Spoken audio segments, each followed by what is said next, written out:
Hello guys. Happy Thursday. Of course I miss you. You will be happy with your assignment today. Today you are just going to copy down your notes.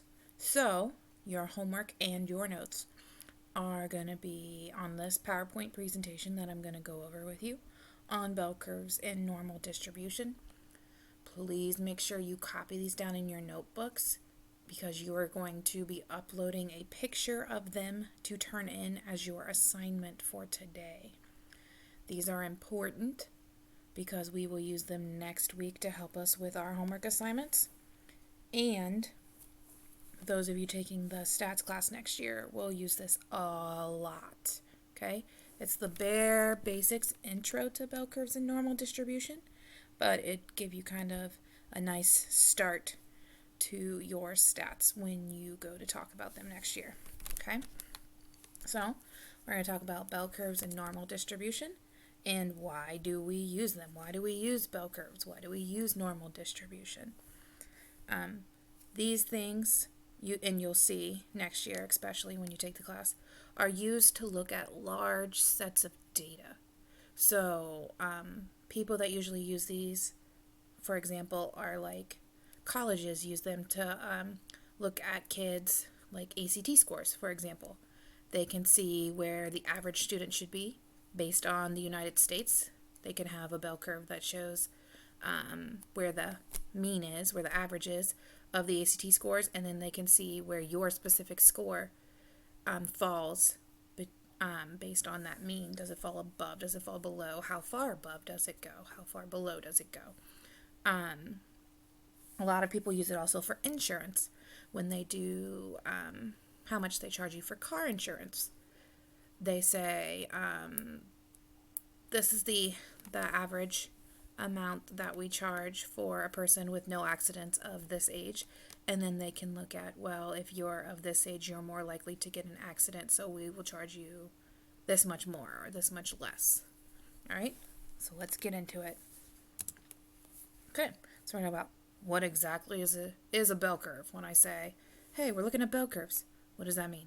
Okay, it's literally a curve that you draw over top of your histograms that we practiced before. That explains the distribution of the data. So here comes a picture that's going to show you what bell curves are. So this is a positive skew bell curve, and what that means is that my hump or my top of my hill is to the left. Sometimes you would hear this as called skewed right, but that is when the hill is to the left. A symmetrical distribution has no skew, and that is where it's perfectly in the middle. My bell curve looks literally like a bell. That's why it's called a bell curve. And it's perfectly middle or even. So the mean, median, mode are right down the middle. This side is symmetrical to this side. And then you can have a negative skew, or sometimes it's called skewed left, and that is when my hill is to the right. Okay?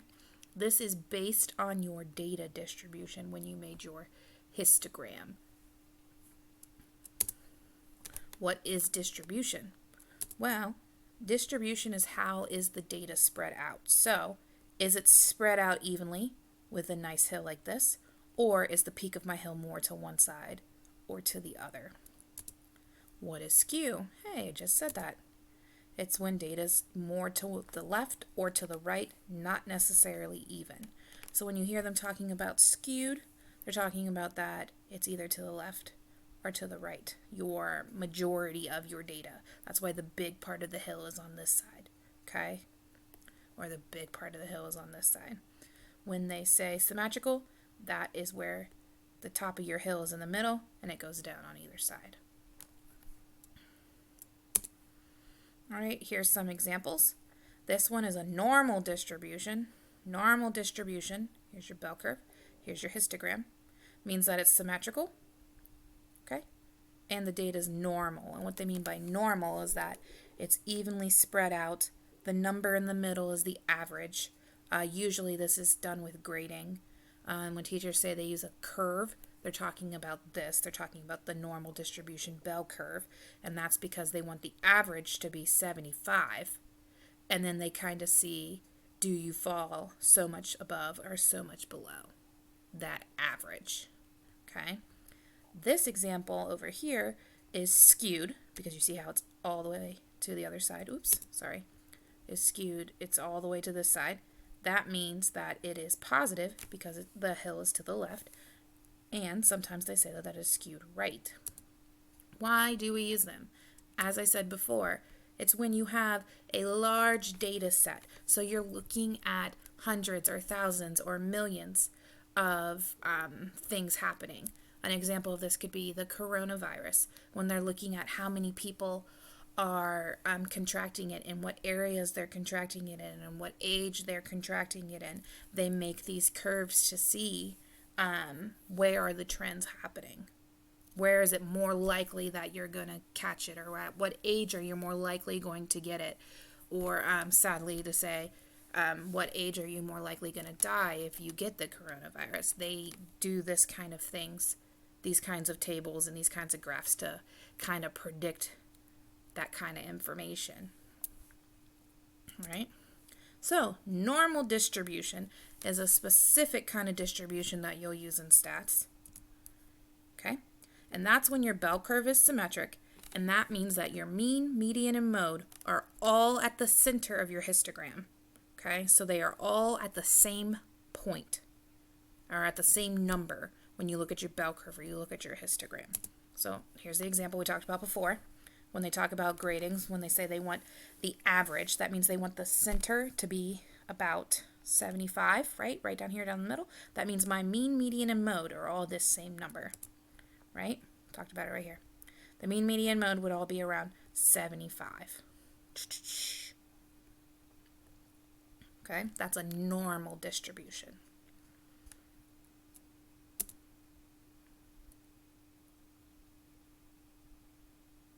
Now, sometimes when they talk about normal distribution, they break up your bell curve into percentages, okay?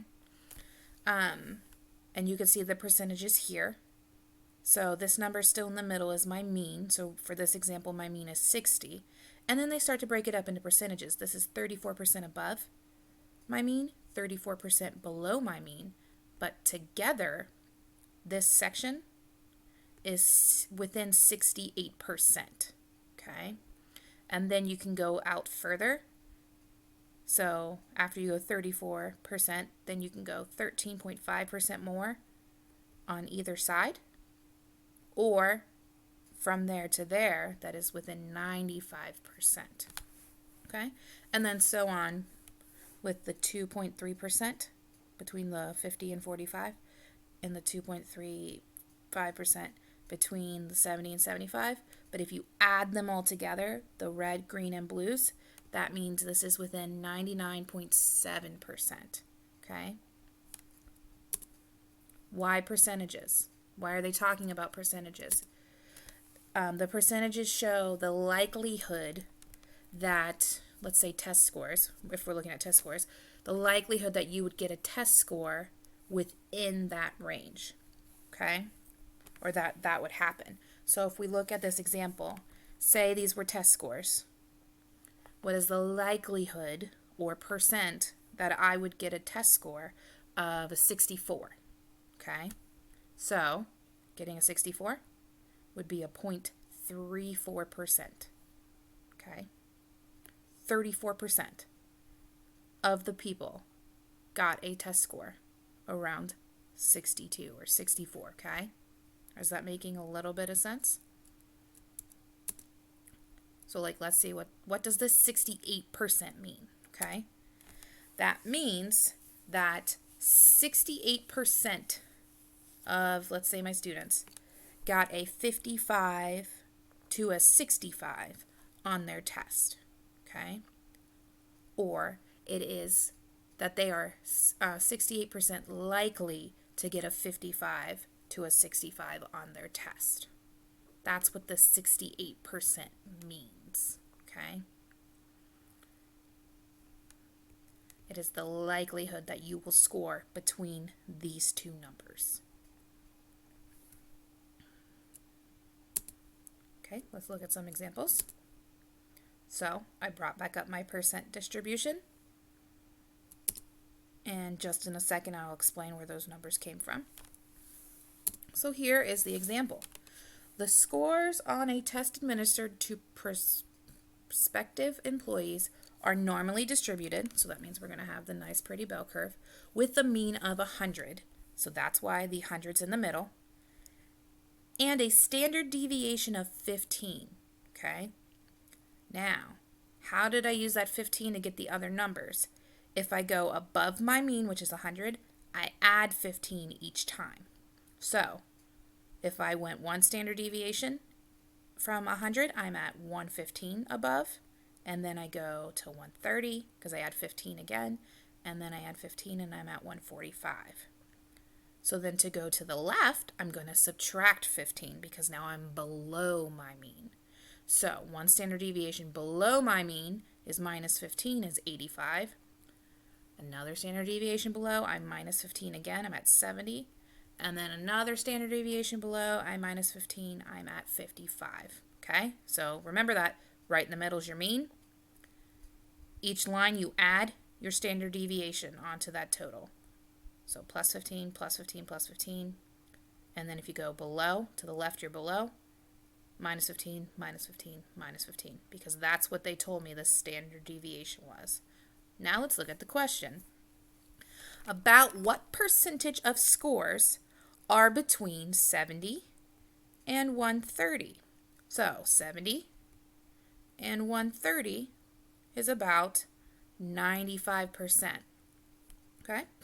If I didn't remember that, I could do my green plus my red plus my red plus my green. Okay? So I could do 13.5 plus 34 plus 34 plus 13.5. Oh, wait, look, it's 95%. Okay? This will always be the same. These percentages are always the same, no matter what these numbers are at the bottom. Okay? So then now, let's look at another question. About what percentage of scores are over 115? So 115 is one standard deviation away from my mean. And then I add my percentages that are above there. So this 13.5 and this 2.35 are above my 115. So that means I have 15.85% of my scores would be above a 115. Okay? This is how you can use the percentages to figure out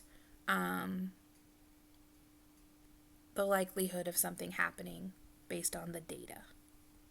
Okay? Mean always goes in the middle. These percents are always the same, so you can always use this diagram and you just change the numbers at the bottom when they're looking for percents. Okay? Now, there's another way you can look at the data, and they might ask you questions about the data using this normal bell curve. They call it the standard normal distribution. Okay? Why is it called the standard normal distribution? That's because we use standard deviation to explain the likelihood that an event is going to happen instead of the percentages. Yes, they mean the same thing, but you say them differently. The reason why we're going over both is because next year when you learn these, they'll ask you about percent likely happening, and you look at a test score based on that. And then they look at standard deviations of things happening, and you use a different test score for that. And you'll learn what those means next year. This year, I just want you to be able to read the graph and answer questions about it. Okay? So, for this example, we're looking at the standard deviation, so it's going to look a little different. Okay? So, why does it say area 1? That means the area under my curve is 1. If I were to shade that in and find the area, it would be 1. This is because probability is always less than 1, right? Because probability can't be more than 100% that something's going to happen. And since we're under the curve, we're looking at the likelihood that something's going to happen. It is less than 1 because it's less than 100%, okay? The only way that you would have 100% likelihood of something happening is if your whole curve was shaded in, okay? If they asked you from this data point to this data point that something would happen, then you could say 100% because it's in your whole, it takes up your whole curve. Okay, what are these numbers at the bottom down here where it says 0, 1, 2, 3, -1, -2, -3, okay? Those are how many standard deviations you are away from your center or your mean. So 0 is where your mean goes. That's your center, okay? +1 is 1 standard deviation above, 2 standard deviations above, 3 standard deviations above. The negative means below. So then I'm 1 standard deviation below, 2 standard deviations below, 3 standard deviations below. That's that number we practiced finding yesterday, okay? Sometimes you'll have to figure out that number and be able to use it.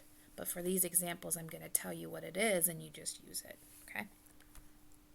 So, here's an example. There is my curve. It's the same. We're going to use it just like we did the percentages. It stays exactly the same. So these numbers at the bottom are always going to stay the same, okay? My area underneath is always going to be 1. Now, these numbers came from our example that we just looked at. But instead of looking at the percentages, we're going to look at the standard deviations. So, 100 is still my mean, okay? Still my mean. 1 standard deviation above. Why is that? Oh, because in my example, they told me 100 is my mean, 15 is my standard deviation. So 1 standard deviation above, add 15. 2, add 15 again. 3, add 15 again. Oh, look, same thing for below. Subtract 15 for 1, subtract 15 again, subtract 15. Hopefully we're understanding that part, because if I ask you to make a curve, I expect you to know that it looks like this. Mean goes in the middle, add this way, subtract this way to get the numbers, okay? Let's look at the example or the question. It says, how many standard deviations away from the mean, so here's my mean, is the score 145? 1, 2, 3. Oh, look, it's marked for us so nice and pretty. It's 3 standard deviations above my mean. Okay. And then, next question. Within how many standard deviations would a score of 75 be? Oh, look, 75 is not on there. Well, we got to kind of figure out where 75 would be. 75 would be here, right? So if my mean is here, I'm within 2 standard deviations to include that 75, okay? So 1, 2, because it has to go past the 75 to include it. So I'm within 2 standard deviations below my mean if I had a score of 75 on this test. Hopefully this is making a little bit of sense on how you find them, okay? What does this mean, okay?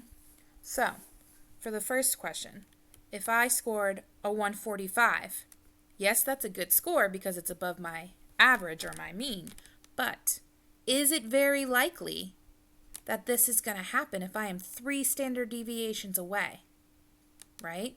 This percentage here on our example before, when we were looking at percentages, this was that 2.35%. So anything happening between 2 and 3 standard deviations away is only 2.35% likely to happen. So is it very likely that one of my employees on this test are going to get a 130 to 145? No. And so that means it's even less likely that someone's going to score above a 145. That's why it's not even in my bell curve, right? Because that's too many standard deviations away, and it's not very likely to happen. It's a very small percentage. Yes?